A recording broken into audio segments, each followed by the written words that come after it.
Okay, so I think we should be live. Hey, everybody, welcome to the Strength Club weekly podcast, Q&A, things like that.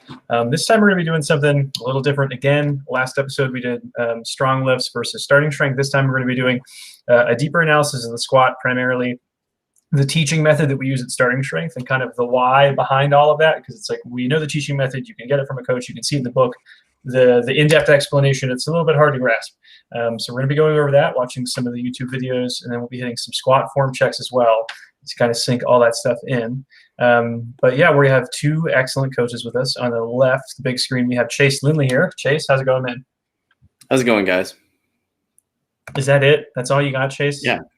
That's it? Nothing else has happened in Chase's life. Nothing even about a gym in particular? I'm boring as fuck. But anyways, yes, OKC is up and running, guys. If you're in the area, come and meet me, and we'll talk about how to get going from there. Mm-hmm. That's great. But Alex Mitchell, what's going on with you, man? Oh, we're just counting down the days. I may or may not be a father tomorrow, so that'll be some interesting tomorrow. Times.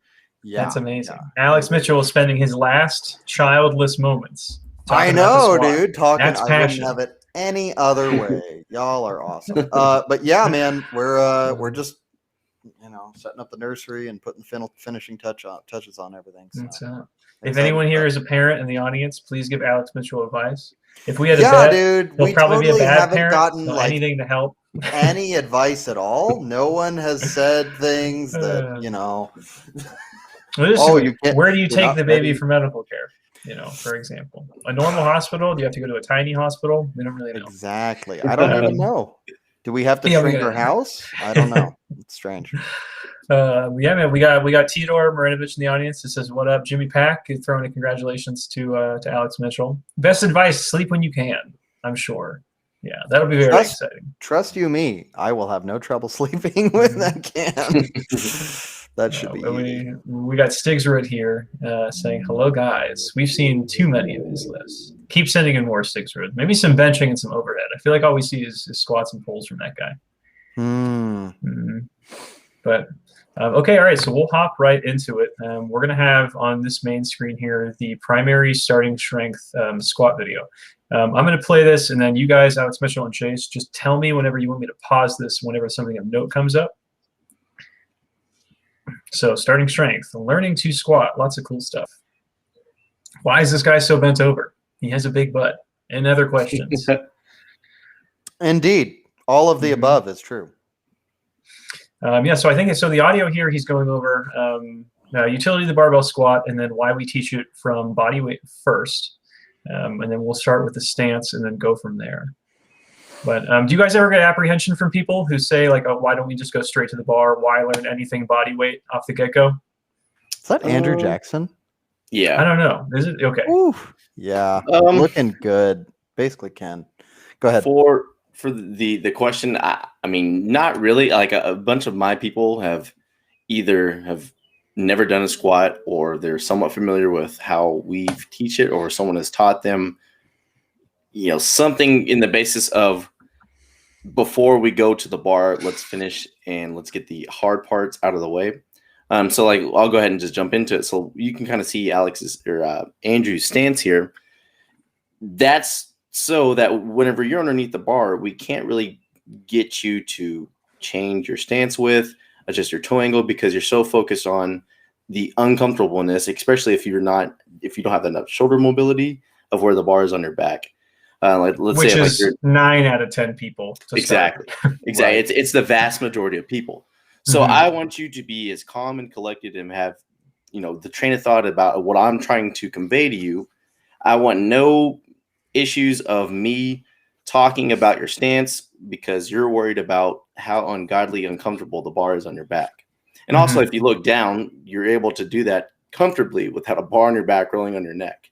It's way better just to even get the stance with and get the toe angle set if you're not messing with your upper body. Yeah, just get that stuff out of the way. And the big landmarks here that we're looking for are, first, a little bit outside shoulder width, and then we're trying to set the toe angle. Are there any times where you kind of jump ahead and you give someone either a wider toe angle or a wider stance or more narrow stance just by kind of looking at them or seeing distribution between femur to torso for length there, Alex Mitchell?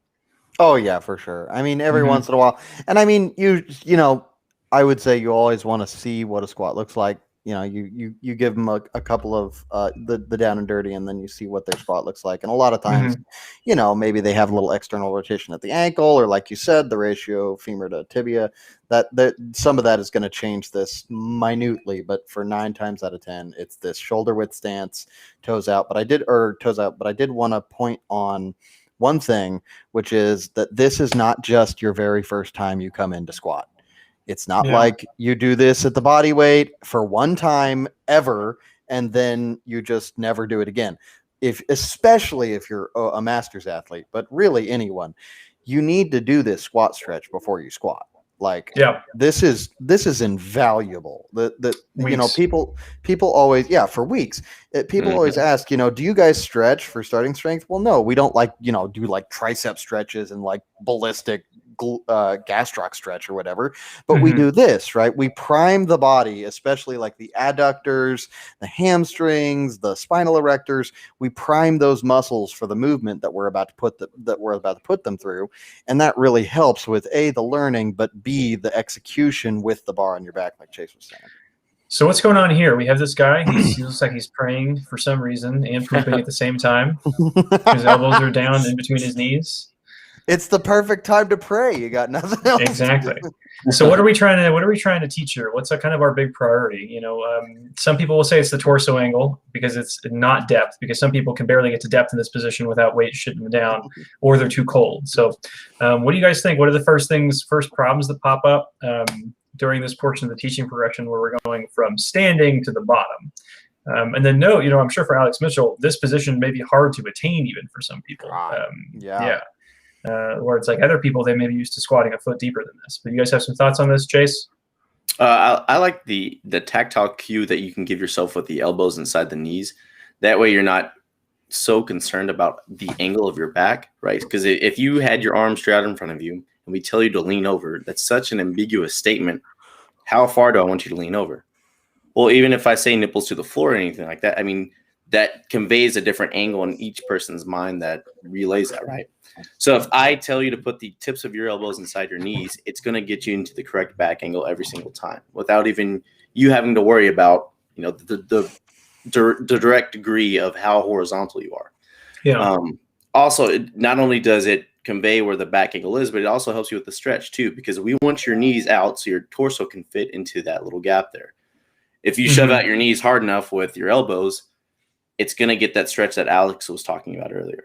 And you can start slipping in a lot of like prime for your cues later. You know, so you like you see how your elbows are physically pushing your knees out. You see how your chest is so close to your knees and you're still okay. Because so many people think they kind of have to preserve this hypervertical angle. So for something like this, where you can start to slowly integrate all of that stuff, it is very helpful. Like this position, I would say when you have someone here, you want them to hang out down there for a few seconds anyways, 30 seconds, 40 seconds if they can handle it. And during that time, you can start slipping in all of that stuff, which we'll come back to later, which will be very useful. So shoving the knees out, getting the chest down, setting the gaze, and all that stuff. And then we always like to go over a few things here. So we have the knees being over the toes, the crease of the hip right below the top of the knee, chest down between, or knees out shoved to the side. Anything else that you guys like to touch on when we have this part? I kind of go over like, go ahead. Go ahead, Alex. No, go ahead. So I kind of go over 3 major points, and that's depth, how leaned over you are, and that your thighs are in line with your toes. So that way I kind of speed it up a little bit, because the vast majority of people that I work with, they are so tight that being in that position right there, they're thinking about when can I come up, right? And weak. A lot of exactly, people are very weak. So I want them to get associated with that feeling in their adductors, because they're shoving out their knees so damn hard with their elbows, and that their stomach is freely, not impinged or being bothered by any part of their body, and their back angle is set. I'm not really too worried about their depth, because again, the vast majority of people aren't going to hit depth at a bodyweight squat. So I just want them to kind of point out those 2 major things. If they can't hit depth, then I will say depth, but I'm getting them primed to get ready to stand up. Yeah, for sure. Very important thing here when you guys are just watching the screen, note what's going to happen to his knees. So one thing that Chase said was noting that the thighs are in line with the feet, and then how do you actually make that happen? A lot of people, they'll let their elbows collapse in. They'll just kind of, crumple up in the middle. Whereas if you watch this real quick, he's going to physically shove his knees out to the side. There's going to be that lateral travel that he's creating by, keeping his hands together, shoving them out to the side. And that'll help you cover all those landmarks. And generally when that happens, back extension gets a little bit better too. Yep. Yeah, Honestly, we'll leave this rolling. We have a few questions from Zach T. He wants to address the starting strength will make you look like an overweight T-Rex thing. I love the overweight. I've always heard the T-Rex. I've never heard overweight. Yeah, because there are lean T-Rexes, and those are like, I mean, that's fine. Sprinters, overweight T-Rex. We don't want to do that. Yeah. Yeah. If you look at short distance cyclist track athletes, they look like T-Rexes. Let me just say, if you do squat, press, deadlift, squat, bench, deadlift, squat, press, deadlift, and that's all you do for like a year, you may very well have like big legs and disproportionately maybe a little bit teenier upper body. Maybe. Depending on all the, there's a lot of individualized factors. But if you increase upper body volume as you should after LP and into intermediate training, if you are chinning constantly, if you're doing your barbell curls, which, come on, guys, we're all doing our barbell curls. We can talk about it. It's a safe space. If you're doing all that shit, then no, you're not going to be, that's not going to happen. And if you get overweight, that's because you screwed up your nutrition. You did GOMAT when you shouldn't have and shit like that. So and if I remember Zach himself, he was a very young, 120 relatively underweight. Yeah. So it's just like, it's not going to happen accidentally. It's kind of akin to girls being like, I don't want to work out. I think I'll get too bulky too quickly. That does not happen accidentally. Trust me. Dude. It takes many years of hard work. When you look at people kind of on the tail end of the process, like someone who's carrying a 500-pound pull, they're carrying a high twos bench and a 4 squat, they look like athletic humans for the most part. If they went overboard and they're trying to game the system and be as fat as they can to get it done, sometimes they won't look great. But like if you're doing all of the things of which starting strength recommends, which is going to be power cleaning, which is going to be deadlifting a ton, doing a ton of chins, you're going to have a reasonable upper body as well. Dude, and then you're going to fill a large shirt, no problem. Exactly. And like starting strength itself, like the LP lasts 3, if you're awesome, 4 months, 3 months, guys. That's not a year's worth of training even. So like when you're zooming out on this and saying, where's Zach going to be in a year? He's going to be a lot more muscular because he should be well in intermediate training by then. Right. But we'll get back to this squat real quick. We're just about to cover coming out from the bottom. So we have Andrew here with his back is nice and set. Knees are going to shove out to the side. And then now we start teaching hip drive. Do you guys like to conceptually explain this before it's physically taught, or do you just like to say push up against my hands with that tactile cue for the butt? Go ahead, Alex. I'm going to be completely honest here. I don't even touch it until I have to. I don't talk about it because the cool thing about deconditioned and untrained populations is like they're gonna come up with their hips anyway, maybe because they have to, right? But like they are not taught usually that they have to do this like hyper vertical weirdness that we teach people in America. It just doesn't occur to them. So they just come up with their butt, and then I go like, how'd you get up out of that? Did you notice how you did it? I just go over it in post, and they did it, so they'll do it again. Yeah, like getting up out of a chair. If you ever see someone like front squat themselves out of a chair, it looks very weird. It looks really bizarre. Very robust. Yeah, you got to hip drive out of those things. So Chase, do you like the tactile cues when you start with this? I do. Just because again, their mind is somewhere else right now. They're not really listening to me, even though they're trying to. I say, hey man, look here. This is kind of like the light at the end of the tunnel. I touch them. I say, look, drive your hips. So I'm trying to instill those cues, like what you were talking about earlier about hip drive and stuff like that. And then I'll point it out and actually say the phrase, yeah, this is hip drive. But I'll say, come up out of the bottom with your hips, and then touch. And then usually, sometimes if people don't know the correct back angle, you'll have to tactile touch. You'll have to perform a tactile cue by touching them and kind of getting them associated with their hips back and up a little bit. And then from there, like, I'll just kind of like say, hey, make your belt come up, or kind of lift up on their waistband just a little bit. Yeah. Andrew Travis said it looks like he's exaggerating it a little bit in the video, the hip drive. Definitely. Hip drive is monstrously exaggerated during the bodyweight squat, and we kind of want it to be. that's part of the way that I teach it, so that people can kind of overcorrect. They can feel what it's supposed to look like in an exaggerated fashion. The bar will balance it out. I really like the tactile version on people who are robust enough to handle it, because it will almost prime them to push the heavier load through it. So if I push down, and I know I'm pushing down with like 100, 150 pounds of force onto an adult male who's trying to jam his hips up, especially a stronger one, he'll have to really try to get his hips up there. And then when we go to 135 or 225, that will make a much more sense to him, because he'll kind of know where to push from. Yeah. I can see in Mitchell's population, if you're dealing with people where it's like you can't actually ram down on their hips, hell no, definitely don't do that. Yeah. But yeah, so with the hip drive, with stubborn cases, one of the things to kind of almost feel them tipping forward, I'll just kind of put a hand collar tie back the neck, and I'll get my, the back of my fist, and I'll put it basically at the origin of their hamstrings, and I'll just push the neck down and pull the hips up with my knuckle, so they can feel that kind of spring and launch. And then normally people, with a stubborn case, will get it right after that. So. Oh yeah. That fixes any kind of stubborn like adherence to the and that's Ripito has a video where he does that, where you literally like jam a knuckle into their hamstrings and they just pop their ass up and shit like that. Exactly. It works really well. Yep. Yeah. But not the first place to go. FYI. Yeah.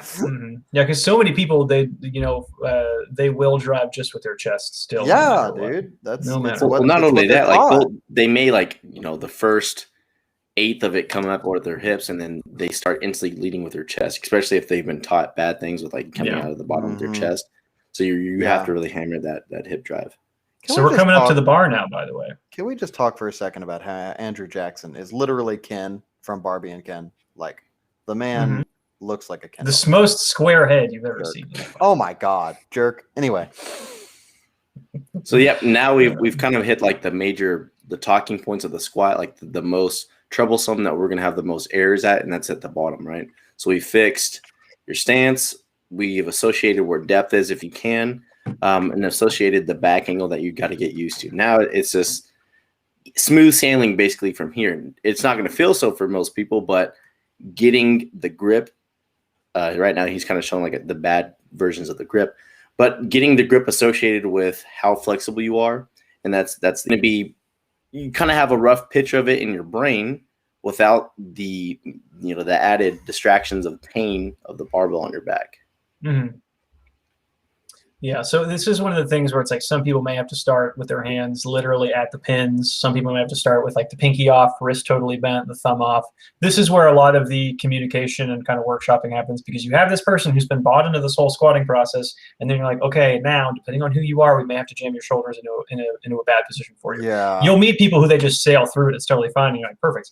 But there are other people where it's like, they will have that kind of wave of reticence come up, or that little sort of like objection of like, I don't know if I believe you that I should be putting this low, just because it just feels like crap, but this is, I think, where a lot of the counseling comes in. And then what do we like to address now? The person's out of the rack, they took the same exact stance.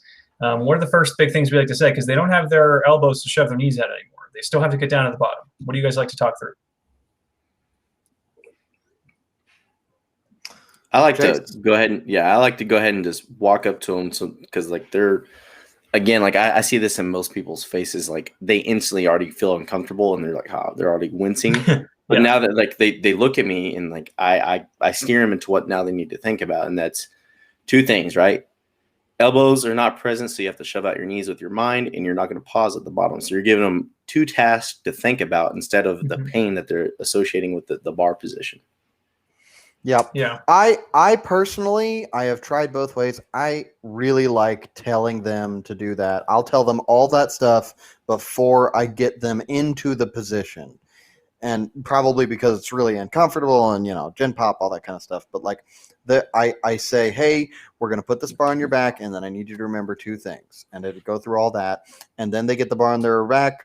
They walk out. Two things. I reiterate one word, and then they go, right? Because I want to get this over with. We're burning daylight here. Yeah, and then what Alex is explaining is like conceptually, he's talking about priming a cue and then using it immediately afterwards. And whenever you get your hands on a lifter, if you're teaching yourself, when you're trying to figure out what cues you should be using, you have to think about the ones that you understand conceptually. You have to think of the ones that you've heard or have been explained through. You can't just make up a new one on the fly, unless you're better at it. And you can save that sort of jazz for later. But the primary point here is it's like, when you have a new lifter, you are starting to teach them this whole process of how to be coached by explaining them a thing, tagging some keywords with it, explaining to them, hey, this is your pre-flight checklist. Your knees are going to go out, your elbows aren't there, your chest is going to go down, whatever specifics that you want to say for them. So it's like if someone is super vertical, my big focus at this point may be you need to shove your chest down. If someone thinks maybe hips go too far back, and maybe hips are right behind between your heels. But first set is going to be one of those ones where it's critical to kind of establish that relationship between your words and the lifter actually doing something. And a lot of times the lifter is going to say what you said in different words. Like they'll say, oh, do you mean this? And guess what? You bet your ass you should say that. You shouldn't say what you're saying, because what they just said is communicating directly to their brain. In the area. It's already there. That's what they're thinking, and if it's correct in what they discerned, like that's what they do. That's how they communicate that motion. So use it. They gave you their cue, right? That's easy. Chase, question for you here. You deal with a kind of a more wide array of the population than either Alex or I do. What do you think is one of the most common errors that pops up at this stage of the game? People completely forgetting hip drive, people only focusing on the bar position, not hitting depth at all. What do you think? I think it's just associating the back angle, man, because they don't have that tactile cue with the elbows. It's going to vary a little bit because now they're getting their back and extension and stuff, but the majority of the time it's they're trying to either lean over and overdo it, or they're too vertical descending, and it throws them off coming up. Yeah, so like his primary cues for the back angle, something like to do dropping the belly down between the legs, shoving the chest down between the knees, trying to drift your collarbones to the floor. Basically you're gonna have to latch on to something that you think that person thinks is a relevant landmark, and then start to kind of manipulate it with another reference point. So that could be the floor, that could be their knees, it could be your hands, anything like that. But for sure, torso angle gets really iffy here. How reliable is hip drive? Like at this point, are you guys really seeing people exemplifying good hip drive on these first few sets? Kind of depends, man. Like some people, again, like if they're really strong and they're not completely detrained, yeah, they'll kind of see that the hip initially leading out and then kind of their chest lagging behind what we want. But the majority of the time, you'll see it for like the first few moments just out of the bottom, and they finish too much with the chest. And that just goes back again with the back angle being stable through the whole entire motion. Exactly. Yeah. I think a lot of people think that their spine has to reorganize or change shape to lean over. Most people don't realize that like the point of articulation is the hip, and then your torso is leaning around your pelvis. Your pelvis is rotating around your femur. People, I don't know. I think it's an interesting conceptual thing for people to think that you can lean over while not, reorganizing your spine, because most people are used to bending over to get something completely in back flexion. So maintaining that rigidity is a big point. Do y'all get this a lot where people ask when do they need to stand up? Because I get that a ton of usually that. A lot. Exactly. Yeah. And so trust me, the last 10% of the stand up is the easiest part. Yes. Lead with your hips, you'll figure it out organically. And I always like doing that, the you'll figure it out, or I trust you to figure those out, things like that, because it starts to kind of instill that relationship with the lifter of your ability to solve this problem is what we're trying to do. We're trying to teach that lifter to solve problems. You can start giving them these little tasks to do. You'll figure that out. You can handle that part, as opposed to attempting them to coddle them through every step. So, but I hear that, I want to say 100% of the time, but I would say well over 75% of the time. I do too. I'm teaching anybody how to squat. Yeah. Alex Mitchell, anything else super common popping up at this stage for you? Nope. This part is either easy breezy or okay, let's re-rack and we're going to go through this again. Yeah. It kind of goes into those two things. Yeah, for sure. And then plates on the bar at this point. We have a nice butt shot of Andrew here, and then go straight to the plate. Does not happen for me. Just FYI, this is very rarely what happens. I'm lucky if I get them under the bar the very first session. I mean, it is, most of the time when you're dealing with like detrained 7-year-old ladies, like you're doing the body weight squat, and that's what you're doing today. And if they can do that for 5 reps, if they can do that for multiple sets of 5 reps, dude, we are in a really good position. All right, I'm going to get some videos queued up. We have question from Mr. Sigsrud. It is a big one. Do you ever modify the NLP, add more upper body work if someone is already disproportionately strong in the squat and deadlift as opposed to the bench and press? So that means we're getting our hands on a lifter, imaginary lifter They're already T-Rexified. Yeah, they're already a squat and a bench guy, or excuse me, a squat and a deadlift guy, and they are not a bench and a press guy. I think I've seen this a good bit on athletes who are coming out of injuries, and they're like, "Yeah, I'm just going to squat and deadlift to play my sport. I really don't feel like keep hurting my shoulders." But I don't see that too much. What about you guys? Yeah, I don't know that I see this a lot. If their squats and deadlifts are just flying up, I don't know that the squat and deadlift really flies up as much as like you just see the bench and the press lagging behind, right? So if that happens, then yeah, I might switch them to the quickest thing I do is I'll switch them to a 4x5 and then a 5x5 on the press. That is so easy. The press is quick anyway. You're not taking that much time, and you add in the extra volume. You are never going to overdo it on the press, and you can do that on the bench too. But yeah, I mean, the answer is yes, and it depends. Chase? Yeah, like I usually try to run out the novice linear progression on the upper body list for as long as possible, right? Because I don't want the client to have to worry about, oh fuck, man, like I'm that trouble case to where my coach has now he's running up, he's losing his tricks up his sleeves, I want them to run the dog shit out of the novice linear progression, and then just like what Alex Mitchell was saying, like the upper body lifts are always going to go through the most changes the quickly. And it's just the nature of the beast. But, I mean, would I hold back someone's squat or deadlift intentionally? No. I'm driving those up because the deadlift's also going to stress the upper body. The squat is too.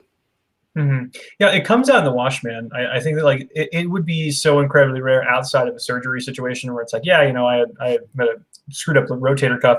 I'd only been doing safety bar squats, or for basically the last block of my training. I haven't really deadlifted or I haven't really benched or pressed or anything like that. It's rare. That's, I'd say, the most rare. I think one thing I do run into a lot is guys who are very competent in the bench press or the overhead work or have been, pumping upper body work for years, but they don't have a good squat even. Oh, that is all the time. Yep. Yes. Yeah. Exactly. Yep. Mm-hmm. Mm-hmm. Yeah. So that I think is definitely a much more real issue. But I would honestly say, so like anytime adding more upper body work to the NLP, I always put it through chin-ups.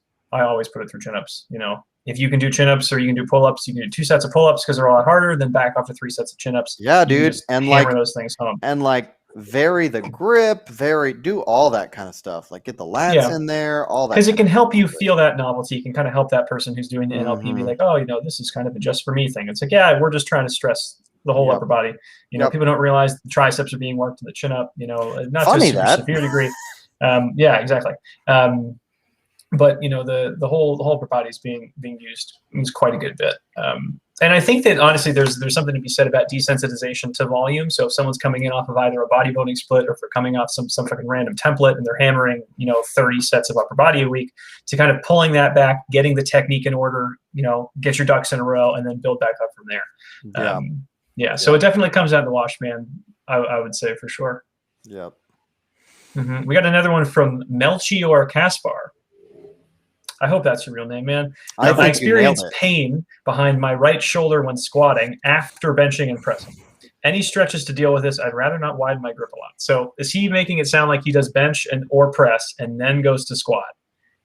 That's when he's feeling the pain. That's kind of weird. I experience pain behind my right shoulder when squatting after benching. Pressing. I can't say that I have ever experienced that because I've rarely ever had anyone bench and press and then squat.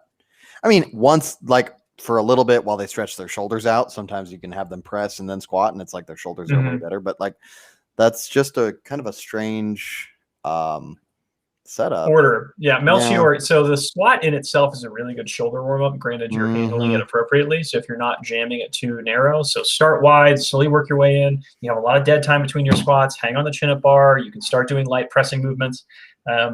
To warm that stuff up. So it's like you have, like if you're squatting, let's say if your workout takes an hour and 15 minutes, first 30 minutes that it's squatting, you have that 30 minutes for a protracted shoulder warm up, of which, you'll be ready for your benching and pressing. But just for a specific stretch, you need a lot more information than that. I don't think stretching is your solution, probably just some light loaded movement.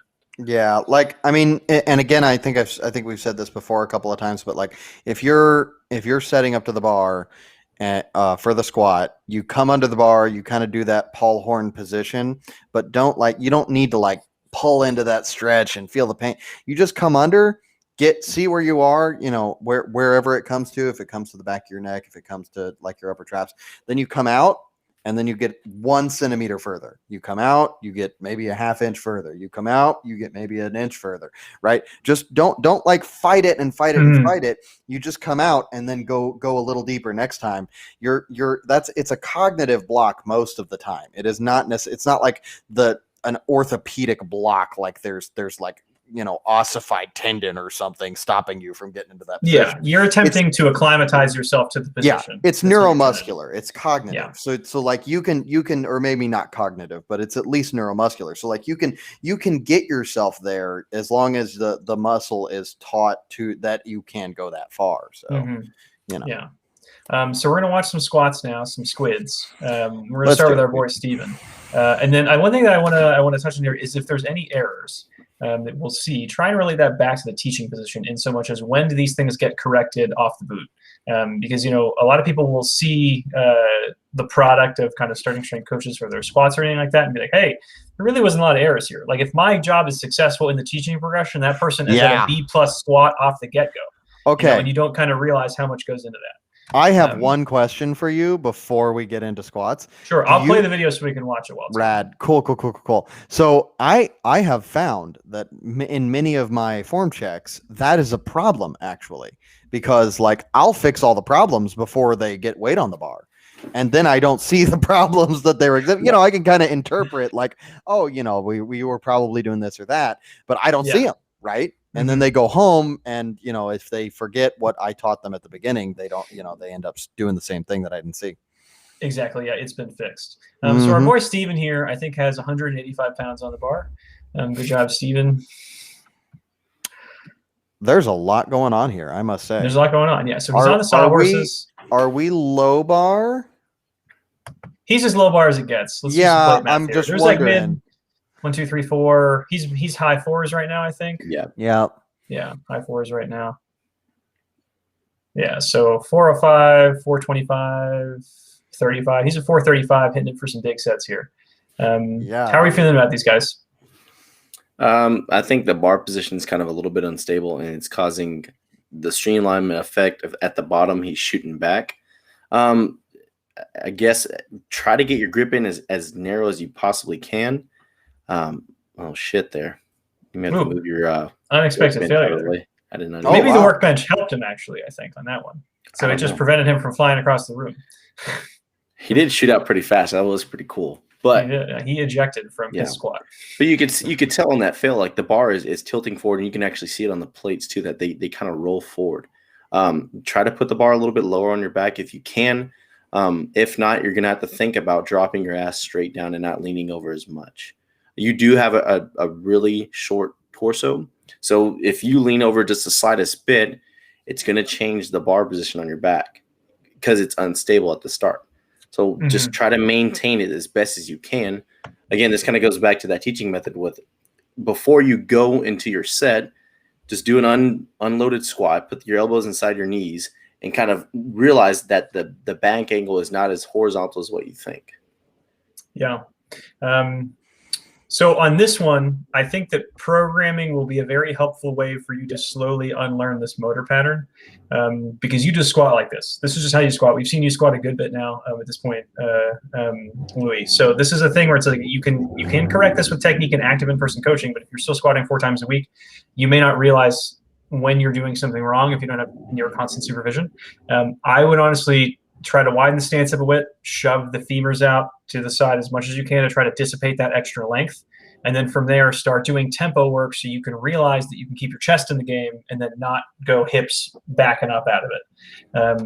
That'll be a big asset for you if you can figure out that pacing and not have everything kind of collapse backwards like Chase was saying. Alex Mitchell, parting thoughts for our boy Steven? Nope. I think you guys covered all of it. All right, so we'll head back to the chat real quick, see what's going on in there. Yeah, we got a lot of interesting ones here. Okay. What's first? Okay, we got Zach. Sorry, another question. I'm able to deadlift every session. Can I add chins? Yeah, you're like 13 years old. You chin every day of the week. Dude, four times a chin day. in between workouts. You chin before going to bed. You chin all the time. Yeah, but it's a serious answer. Yes, the serious answer, Zach. That it is it's so if you were having competing resources, so like if you have Aunt Meredith, she's 70-year-old coming in, chin up is one of the most stressful events of her life. She'll never do it, so we start with a lat pull down. You can be conservative and really taxing. You're a young, robust male, you'll be totally fine. Yeah, dude. Add them every session, 3 to 5 sets of failure is fine. And it's never going to be easier than right now when you're like, what did you say? You're like 120 pounds or something like that, dude. Yeah, set your lifetime chin up PRs. Yeah, dude, get 20. I remember 18. I distinctly remember 18 chin ups when I was 110 pounds. Like, we got Mr. Sigsworth saying, is uneven shoulders a common problem with the squat? Both my father, brother, and sister all have the bar kind of crookedly on their back as their left shoulder is way tighter than their right. Really cool that you're lifting with your whole family. Yeah, dude, that's the Stigsrud lifting plan. I wouldn't necessarily say that they're uneven shoulders. It's just tightness in each one, right? Yeah. So if you're more dominant in your right hand, it's going to be loose more out through the day because you're doing more shit with your right hand. Yeah. Just like if you wipe your ass with your right hand and you took 3 shits that day. Yep. You did this at least 3 times, whereas your left arm probably never did.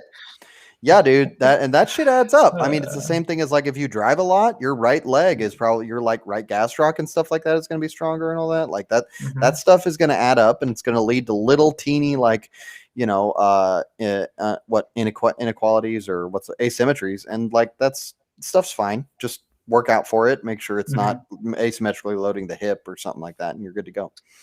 Zach T, he said, clarification, 5'9", 155, age 18. Yeah, buddy, you're fine. Yeah, you're okay. Yeah, you got time. All the we got a good one. All the chin. From David. I'm a middle-aged climber who took up lifting at home during the lockdown. Any advice on programming as I return to climbing? Currently NLP 3 times a week. Climb indoors midweek, outdoors most week. David, I coach a lot of climbers. I am a climber myself. I'm an indoor bouldering guy. I used to do a lot of lead stuff outdoors, but I'd definitely be able to talk you through all that stuff. The short tidbits I would say is that you should, at this point, if you're an experienced climber, tease out the upper volume constraint your fingers can handle. The forearms, tendons, and ligaments will be your bottleneck across the board, right? So as the NLP is growing, you kind of have to realize where you're playing with at that ceiling of your climbing. So let's say if you're going into the bouldering gym, you're hitting like 4 or 5 V5s per day that you're coming in there. You'll have a lighter day where you'll just kind of loop some V3s, and then you'll do like hard technical grading on your 3rd indoor climbing day. You really have to treat it just like a chin-up, just like a pull-up, but now it's a whole body systemic stress on one of the smallest areas of your body, right? So you really have to be careful with the stress for climbing, because you don't realize how much work you're doing, because climbing is a social experience. So if you tried the same route, the same exact move 10 times that night, it can really screw up the rest of it. So monitoring, I would say, pulling stress, anything with a tension grip, so like a chin-up or a deadlift, you really just kind of have to be careful with the volume overall, because you can kind of really run away with it. Climbers generally, for the most part, are very light. They have a very high work capacity, and they're willing to work for hours on end, because again, it's a really long social sport. But I think your NLP can go totally as uninterrupted. You will hit intermediate programming very early, and your goals for intermediate programming are totally different than most people's. Your goal is not the biggest squat that you can. Your goal is like a pretty decent deadlift, a very strong overhead press, and like 150-pound pull-up. Very different. So are you strapping your deadlifts earlier in that with that client? It kind of really depends on how much systemic stress that they're dealing with. So it's like if I'm dealing with someone who's still progression focused, not just climbing recreationally, they're doing a lot of hangboard work, so hanging off very tiny ledges for long periods of time.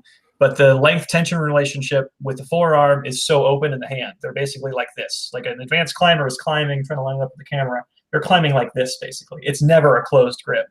So you have a lot of play there, because the length tension relationship is so different. It's so totally different. A totally different contraction, right? Exactly, yeah. But it's going to get to the point. There's still Exactly. stress on the tendons, right? That are, Yeah, it's going to get to the point where it's like, I don't need to train their grip anymore. So to be like, okay, Versa grips for your chin up, Versa grips for your, or Versa grips or straps for your deadlift, so that we can focus on your lats, we can focus on your biceps and all of your upper back stuff, as opposed to just having like the biggest forearms in the world.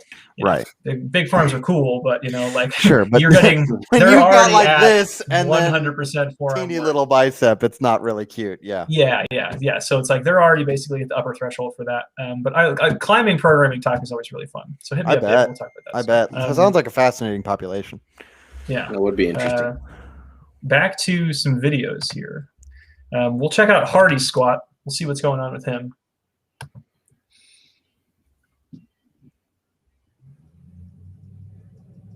We got 275 at least on the bar here. Looks like it. We've seen this guy before, right? Yeah, big calf guy. That's right. Yeah, this is big calf and tricep guy. Just a thick man. Yep. Nice thick man.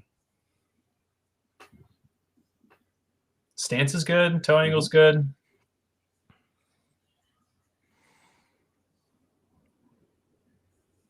Okay. You can tell. Chase, how do you feel about this depth? I like it. I think he's kind of getting on the borderline of maybe being a little bit too deep. But again, I'd rather you be a little bit too deep than too high, right? It's an easy fix whenever it's too deep. And that's basically you are just relaxing just a little bit to get that extra inch. What I would do in this situation is think, Hardy, about pushing up against the bar. You're getting into the realm where the weight's heavy now, and it's kind of causing you to relax just a little bit, even though you don't need to hit that extra depth. Jam up at your shoulders against the bar, add some resistance to the bar as you're going down, and you'll stay tight and get that bounce a lot easier. Yeah, I love that. I love that cue of like fight the bar while you're going down with your shoulders. Like fight. People don't realize you have to do that for every lift. Yep. Yeah. We're not just saying, oh, pull your chest up just because it's fun. Like that really needs to happen and stay there the whole damn time. I will say one little thing that ends up being kind of big is like I can tell that you're kind of craning your neck up when you're coming up. That really does impact your position somewhat. So like think about when you're setting up under the bar, you set up under the bar, you set your back, set your chest up, and then you push your chin back, almost pushing your neck back like this. That's going to set the cervical vertebrae a nice solid extension, and hopefully it will prevent you from going like that. Yeah, think about having a long neck. There's a lot of funny ways to talk through that, but having a nice long neck. I think you may be focusing on shoving the knees out a little bit too much. I think you're a little bit overly concerned about knee valgus. That's the only other thing I would. There's a little bit of a varus knee, yeah. Yeah, I think it's totally fine. Not to say that I think that forcing varus is a distraction just as much as being overly concerned about valguses. I think. Yep. I think these are fine, but I can see him rolling to the outside of his foot basically. Yep. Outside there. And that, I like that this. can fuck you up actually if you have certain, that can screw you up on some of the tendons in your feet sometimes. So, so we got our boy Johnny XFI coming in. We'll check out his squats. He better be the robot. I don't know. This is man. Guy, unfortunately, no. No robot. Just a pimped out home gym. Oh, is this the guy who had the mirror in front of him and then we told him to move it and he moved it? Please tell me. Yeah, I'm pretty sure he moved the mirror. Please tell me that's true. I love people who listen. I really do. Yeah, thank you for moving the mirror. We appreciate it. We really do. Shoes wise, no squat shoes. He's in some weird slips. Yep. Slips on wood, which by the way. High friction, buddy. Yeah, dude. Yeah. Yeah, dude. Ooh, we're going for a double. All right. Okay, sure. Okay. We'll loop it back. Please.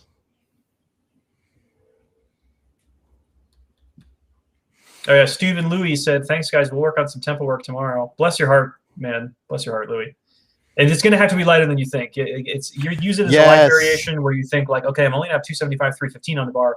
It's not. It shouldn't feel like much on your hips or back, but you should feel like quads out of the hole, chest up, so you can get that pacing in. You're going to play the overcorrection game for a little bit. Yeah, dude.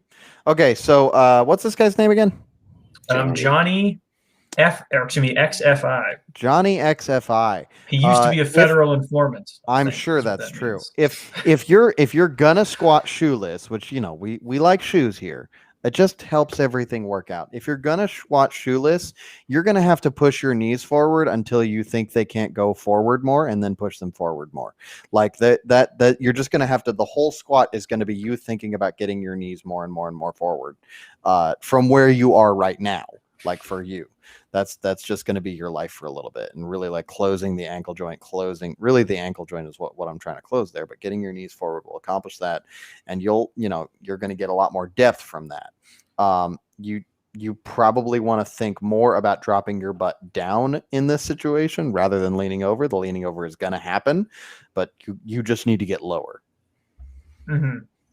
Yeah. Chase, anything to add here for our boy Johnny? I agree. And then I see that you're kind of messing around with the grip at the start. This is kind of the small, but at any point you don't feel comfortable with the grip, man, just go wider and try to get a little bit lower on your back. How do you guys feel about people starting to round the wrist over? I'll see that all the time where people think that, how they can lock the bar in their back is physically by entering wrist flexion on top of it. Mm-hmm. Yeah, it's very common. I think it's common with people who watch the Ripto video and misunderstand it. And it's not good. I'd much rather you have a wrist and extension thumb around grip than like a weird wrist flexion bars in your wrist. Yeah, because that kind of almost puts the bar a little bit too high for most people. Yeah. And we got some other. It kind of depends too in that situation. Like if they have bigger problems that I need to fix, I'm definitely going to fix the bigger for issues. sure. And those are a lot like the rip and extreme flexion. That's pretty simple to fix. Yeah, dude. I much rather have that problem than someone who starts here. This is an easy fix for sure. True. We got a few questions. I think more 3-cat presentations. I like that one. Is there a best squat for a 40-year-old with a small inguinal hernia trying to get stronger? They're 5'9", 160 pounds. They squat 215. The hernia is feeling sore at this weight. If you have an inguinal hernia, it is totally fine to squat. You need to work the Valsalva properly. You need to have all the abdominal muscles, including the transverse abdominis, the rectus abdominis, all contracted. You need to pull up on your pelvic floor, right? So it feels like kind of clenching your butthole a little bit. You need to be pulling up on your pelvic floor. All of that needs to be clenched and tight during the concentric of the squat. You probably want to warm up slower than usual so that you can catch if the hernia is being cranky that day and not do your, maybe you don't do your heaviest set that day if the hernia is being cranky. And you probably want to progress at a little bit of a slower weight than standard, cut starting strength. You might want to progress a little more slowly just so that thing has time to adapt to the stresses that you're giving it. Yeah, 3-cat. How long did it take you to get to 215? If that took you a year, maybe start to gauge your expectations there. If that's taking you 3 weeks, who really knows? 160 pounds, 5'9", 215. It's not a bad squat for someone who's trying to combat hernia. I definitely think that you're going to have to use regulatory devices that are outside of just discrete planned increases, because it may not be worth exacerbating the hernia to get more weight on the bar soon, and there are other areas that you can focus on that you can have a lot more fun with. So it's you can probably ride your bench home, you can ride your chin up home, all those other things that are less of a risky activity that you can devote more physical resources to. Right. Something that you deem more risky, where you can actually feel a bulge there, or you can feel more stress in the area with that bracing. Be more conservative. There's no rush. This is not the time to be grinding out heavy 5x5s and stuff like that. You are one of these people where you're gonna be benefited more from focusing on things like your upper body stuff, things that, as Kay says, you can do with a little bit less risk. That is really, really important. And keep doing your squats. Just make sure that you and the hernia are on equal terms or on good terms when you're doing it. You guys are best friends. Yeah, you guys got to communicate. That's all it is. It's like any relationship. You communicate well and everything goes fine. Yeah. Chase, good question for you. I've had this question about the starting strength gyms as well whenever this happens with you guys. Stigswood says, if someone has a busy schedule, can they still get a decent progression with only 2 training sessions a week? Are there any modifications you would recommend? And then my question for you is, what happens for you guys whenever someone's like, next 4 weeks, I can only come in 2 times? What's kind of your go-to on the LP? So we just had this question kind of brought up yesterday. What I always tell people is that 3 days is the most optimal, right? We want the 3 days. So that way you see the biggest strength increase the fastest, right? This is the whole entire point of the novice linear progression, because the majority of the time people don't want to always just lift weights. They want to go do other stuff, but they want the strength, right? And we got to get them strong fast. 2 days, it will work. But I mean, I've met a lot of people out there who have really busy schedules and they somehow always cranked out 3. 2 is always going to be fine. Just kind of depending on the person, see how big of a jump you can take, right? So the jumps may be 10 pounds, maybe 15 pounds at the start. If you're able to, and kind of just ride the jumps for as long as you can, and then that'll dwindle down to 5. But progress on 2, yeah, you'll be able to make it. Yeah, dude. Yeah, especially if you're just starting. I think with Stigsrud, he's talking intermediate programming just for him. But I think he also trains his family as well, because he's talking about bringing his whole clan, the Stigsrud lifting clan, to the gym. So you're trying to get your mom to start 2 times a week is great.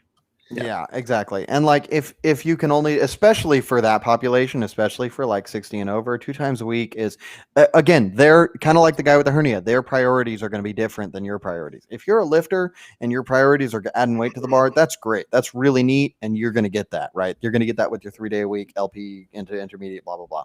But if your mom or grandma, and if you're grandma and you got all this other shit that you're dealing with, and training is like, yeah, I do it like I brush my teeth, it's a priority, but it's not like your number one, then 2 days a week is going to be fine, because you're not trying to deadlift 305. You're not trying to deadlift 400. You're just trying to get enough requisite strength to where if you fall, you do not break anything. Everything stays strong. You get up, and you can get up without help. Right. For That's some reference, what you're trying to go. Hernia friend, 3CAP, 3CP said, took about 2 years to get to that 215 squat at around 160. Yeah, so that is pretty solid. Like if you're dealing with someone who's just like, yeah, I just kind of have a hernia forever, I've decided against surgical intervention, that's my life. That's totally fine. I'm sure you gain some decent lean mass on the way. I think that adding more mass I don't think it would be contraindicated or detrimental to someone who has, no, any sort of exposure. If anything, it would be indicated, as long as it it's would not be probably fat. Quite protective. You probably don't want to get real fat, but you definitely want to add muscle mass to any degree that you can. And then Stigsrud says, yeah, I tell my mother and father 2 times a week. They're 55, and then their recovery resources are pretty limited. So they got a bunch of stuff going on. So I do have to say about that though. Like if you are 55, 60, whatever it is, I think that it has been said that 2 times a week is good, because your recovery resources are limited.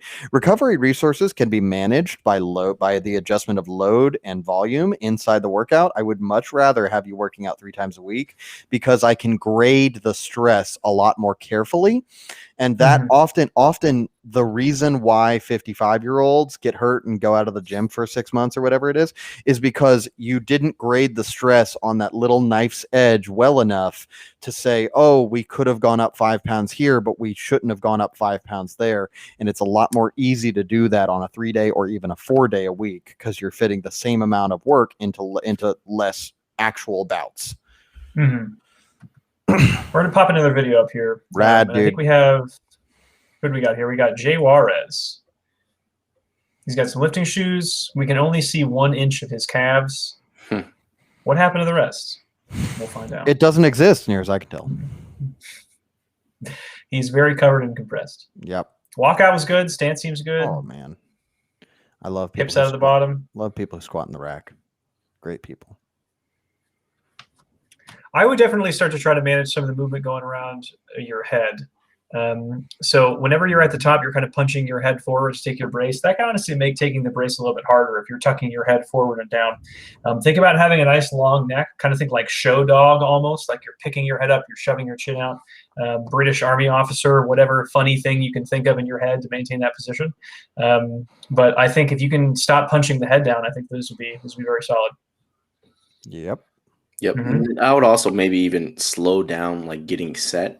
Take a little bit more time as you're warming up to squeeze properly into position, because you're almost like snapping into it, and that's what's causing this severe neck jerk and stuff. Yep. I do this too, man. Not out of the not starting the rep, but coming out of the bottom, I jerk my damn head up. It's hard to fix. And let's see if we have any other squats going on. We can do some non-squat stuff too. Is this a squat? That looks like a squat. It looks like a squat. The title is Frank Basile deadlift, so this is a little bit of trickery. But this is the strangest deadlift I've ever seen, I must say. So far, deadlift is going really poorly. What do we got there? Yeah, right. What do we got there? 320 on the bar. Is that it? Is that right? I think so. 4 plates. It could be 35s. I'm not sure. Yeah. They seem smaller in diameter than normal. Not bad. How do you guys feel whenever you get a lifter who artificially slows down the descent as much as this guy is? Do you like that? Do you try to work through that?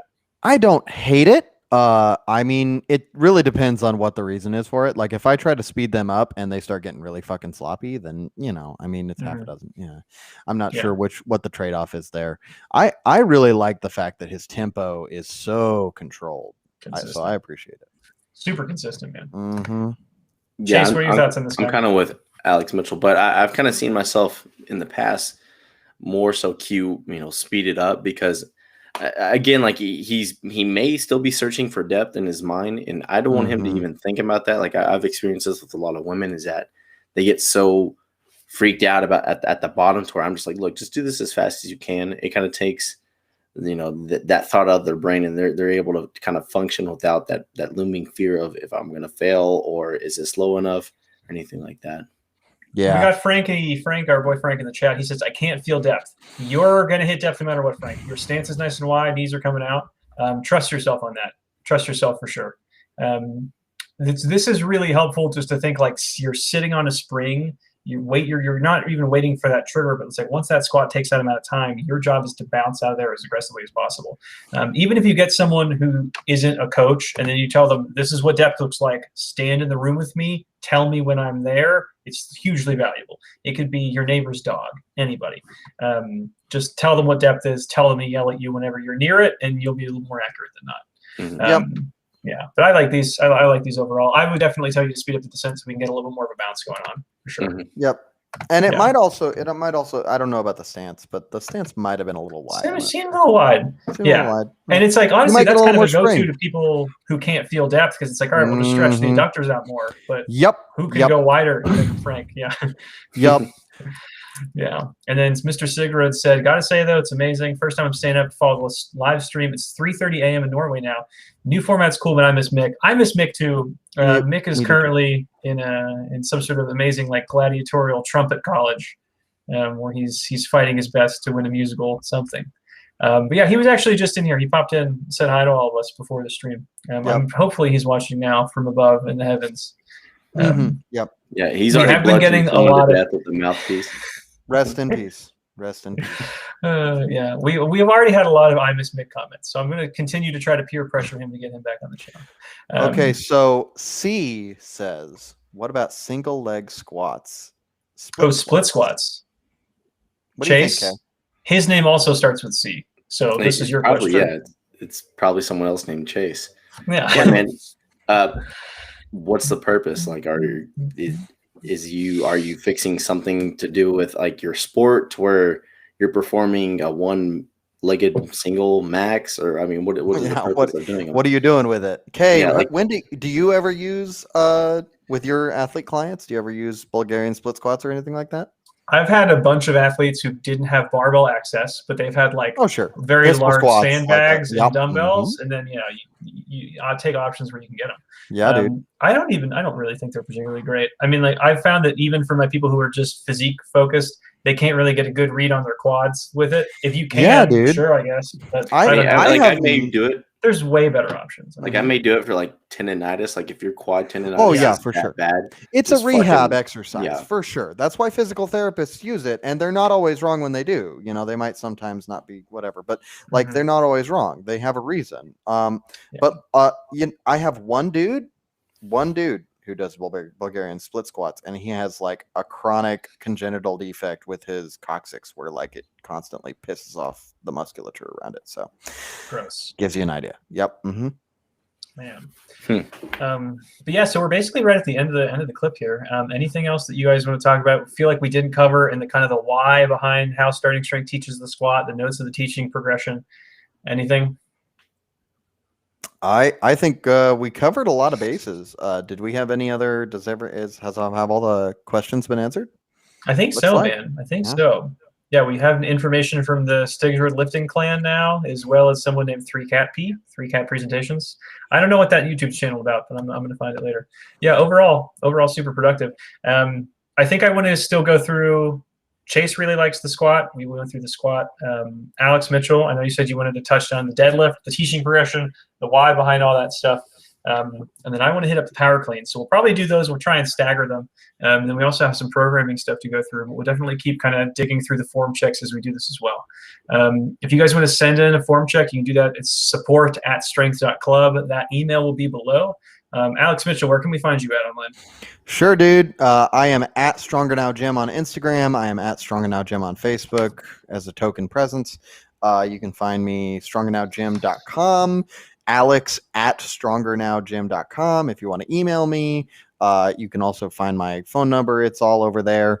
And I, as we've said multiple times here, I work with a particular client base, most many Gen Pop clients, but mostly masters athletes, people who are coming from like a decade long layoff or something like that. Or if, you have something going on that's kind of funky, like if you have cystic fibrosis or you went through chemotherapy and you're trying to build back from that, that's mainly the clientele I deal with. So if you have anything funky going on like that, hit me up. Chase, the man himself, where can we find you at? Mine's just simple, man. Just Chase Lindley on Instagram. And then if you're in the Oklahoma City area, we are in, I guess, technically Moore, Oklahoma. But hit up the gym and I'll be there. Yeah. And Chase __ Lindley. And yeah, shout out to Chase _ You got to follow both. You can't just follow one. The forces will not be balanced. Yeah. But yeah, even if you're not in Oklahoma City, Chase, I'm assuming he still does either one-offs if you can't actually commute to the gym. If you feel like you need anything done, going to a physical location with a coach, you save so much goddamn time. You can do 3 months of online work and still miss some things that you can fix in person in 5 minutes, right? Yeah. So, yeah, yeah. Make your ways out there. How many starting strength coaches are in Oklahoma now? I think I may be the only one. Yeah, you got a lot of people in Oklahoma. Yeah, sounds about right. Yeah.